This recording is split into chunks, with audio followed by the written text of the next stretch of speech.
بسم الله، اللهم صل وسلم وبارك على سيدنا محمد عليه افضل الصلاه والسلام. اتمنى هذا الفيديو يلقاكم الف خير وهنا.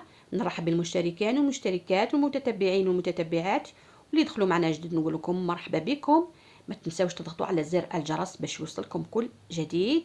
اليوم جيتكم بهذه الوصفه الرائعه اللي هي فطائر السبانخ او فطائر السلق، بواحد العجينه تجيكم طريه وتجيكم خفيفه وتديلكم كميه يعني لا باس بها، مع واحد الحشوة تجيكم خفيفة. هذه الحشوة هذه بالسلق بدون لحوم بدون طونة، جد اقتصادية يعني المحبين السلق. إذا حابين حبيباتي هذه الوصفة هذه، ما تبخلوش علينا بلايك وشاركوا الوصفة والقناة الأصدقاء لكي تعم الفائدة، وكثروا لنا عدد من اللايكات باش ينتشر فيديو بأوسع نطاق. وندخلوا مباشرة الوصفة تاعنا، نقولوا بسم الله على بركة الله. هنا في المقلة حطيت 4 مغارف تاع زيت، وحطيت بصلة متوسطة الحجم تكون مقطعة هكا مربعات صغيرة. نخليو البصلة هذيك تاعنا تذبال عندنا، نضيفوا لها شوية ملح ونغلقوا عليها ونخليوها تذبال في غرضها.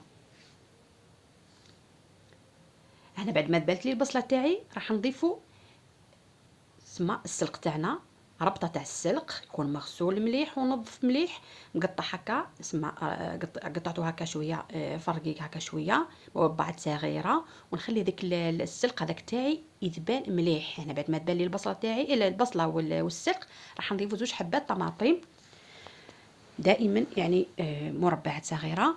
نديروا شويه فلفل اسود والتوابل، التوابل الشي اللي عندك. انا درت راس الحانوت.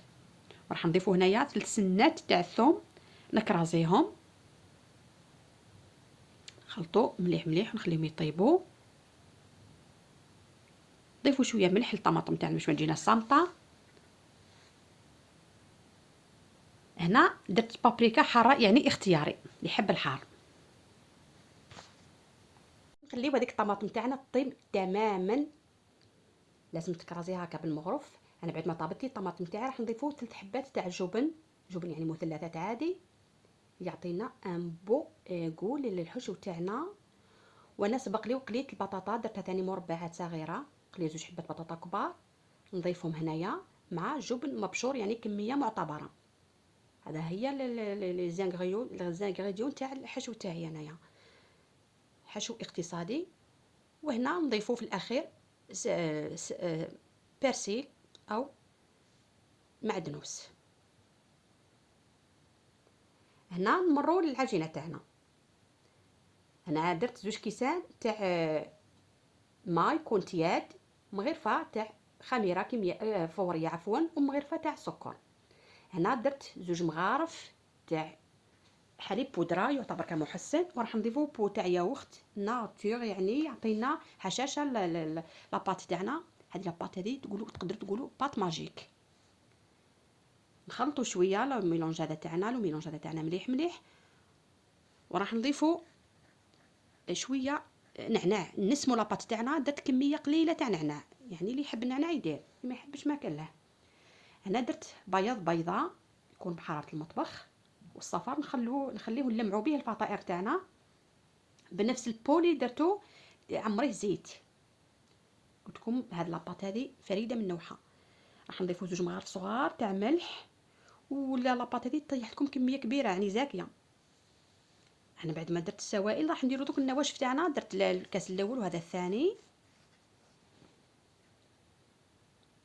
خلطي مليح مليح. هذا كاس الثالث، كاس الرابع، وخلطي مليح مليح. العجينه حنا نحبوا العجينه تكون طريه وتلتصق نوعا ما في الايادي. خلطي بيدك باش تلمسي العجينه تاعك. قلتلكم هاد العجينه هذه بات ماجيك ولا اروع. تقدري ديري بها معجنه كامل تاعك، مملحه تاعك كامل بهذه العجينه هذه اللي عطيتها لكم، عجينه ولا اروع. مهم العجينه هنا حتى قلتلكم ديروا الفرينه حتى تحصلوا على عجينه تكون طريه. تروحوا ل5 كيسان 6 كيسان على حساب البيضه تاعكم وعلى حساب الفرينه تاعكم. كاين الفرينه تشرب وكاين الفرينه ما تشربش. انا بعد ما تحصلت على هذه العجينه هذه نحطوها فوق الطاوله تاعي تاع العمل، ندلكو هذا الدلك خفيف، نرطبوها شويه. وانايا دهنت شويه، درت شويه قطيره تاع الزيت في المول تاعي، عفوا في اليان تاعي او ريسيبيون تاعي، وحطي العجينه تاعك وخليها 30 دقيقه تخمر لك ويتضاعف الحجم تاعها. انا بعد ما خمرت لي العجينه تاعي نديغازيها ونحطها فوق الطاوله تاعي تاع العمل او بلان دو طرافاي مرشوش بالفارينه. ديغازي لاباط تاعك ويديريها، قسميها ديرها الى وحدات. انا درت 20 يعني كوريه. اللي تحب اسم الميزان توزن 70 غرام الوحده. انا نفاصوني الحبات تاعي تاع الكوريه تاعي كامل، نعدلهم شويه الوجه تاعهم بهالطريقه هذه، وحطوهم في بلا يكون يعني مرشوش شويه بالفرينه ولا مدهون. غطيهم بكيس بلاستيكي باش ما يديروش هذيك لاكروت هذيك من الفوق. هنا بعد ما غطيتهم، وهذا الحشو تاعي حطيته في الصحن باش يبرد لي مليح مليح. الحشو دائما سبقوا به باش يبرد لكم، باش ما يقطع لكمش العجينه تاعكم كي ديروا سخون يقطع لكم العجينه تاعكم. هنا انا راح ندير في هذا تاع الباغيت، خبز الباغيت.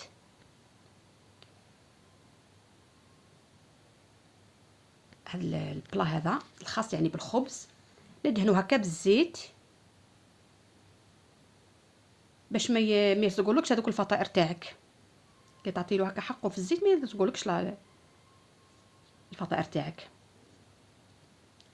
انا دوك نبدا نفاصوني الفطائر تاوعي. نديرو شويه فرينه، تبغي تطرحي بيدك ولا بالغلو عادي. انا طرحتها بيدي يعني لاباط يعني ولا اروع يعني تساعدك كي تخليها تعطيها الطوع يعني في الراحه، يعني تعطي لها يعني وقت للراحه، تعطيك الطوع في الخدمه.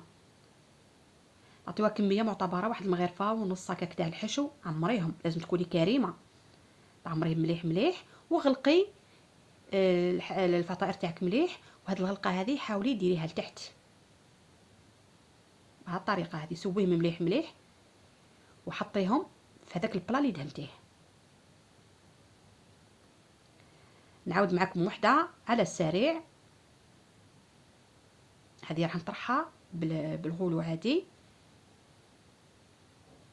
اطرحي الفطيره تاعك العجينه تاعك عادي، وعطي لها قلت لك يعني السمك يعني الحساب يعني الذوق، بغيتوها خشينه ولا رقيقه. وغلقي الحشو تاعك على الحشو تاعك مليح، سودي هاد البلاصه هذه مليح مليحه وديريها لتحت. انا نكمل كامل بنفس الطريقه، العجين تاعي بنفس الطريقه. هذاك الصفار هذاك ديروا شويه خل ودهني الفطائر تاعك هذاك الصفار، ديرهم شويه زرارع. تحبي سينوج ولا جلجلانيه؟ انا درت انا سينوج. ندهنهم كامل بنفس الطريقه ونعطي لهم شويه سانوج، نديرهم شويه سانوج هكا ونخليهم يخمروا على الاقل 10 دقائق. انا بعد ما خمروا لي راح نفتحهم في الوسط بهالطريقه، وعندكم الموس تاعكم تضغطوا لتحت يخرج لكم الحشو تاعكم لتحت، غير من الفوق برك هكا بسمه بالموس، فتحه هكا رقيقه. انا نفتحهم كامل ونحطهم يطيبوا على 180 حتى ل 200 درجه. هذا الفطائر هذو معجنات كامل 200 درجه باش يجيكم هشاش ويجيكم خفاف، ما يسيحولكمش في الفور. انا بعد ما فتحتهم كامل بالموس، قلت لكم فتحوا هكا بالموس ولا نحطهم يطيبوا على 180 حتى 200 درجه. انا بعد ما طيبتهم خرجتهم، شوفوا لي هذاك اللون جو ولا اروع، جو خفاف هشاش. هاد الفطاير هذو قلت لكم العجينه عطيتها لكم بات ماجيك يعني ولا اروع، خفيفه وديكم كميه لاباس بها يعني اقتصاديه، وديكم لاباس يعني الفطائر يعني 20 حبه يعني تاكلي وتوكلي يعني ما شاء الله. انا دوك نحطهم في صحن التقديم ونعطيكم الفطائر في شكلهم النهائي. شوفوا لي هذاك لا كونتيتي، يعني ما شاء الله تاكلي وتوكلي، وبحشوة اقتصادية وانتي تحصلتي على هذا الفطائر، يعني فطائر هشين خفاف طريين بعجينة قطنية ولا أروع. شوفوا هذاك اللون موحد وجو ما شاء الله. نقسم معكم تشوفوا مصداقية الوصفة، يعني قلت لكم فطائر بات ماجيك ولا أروع.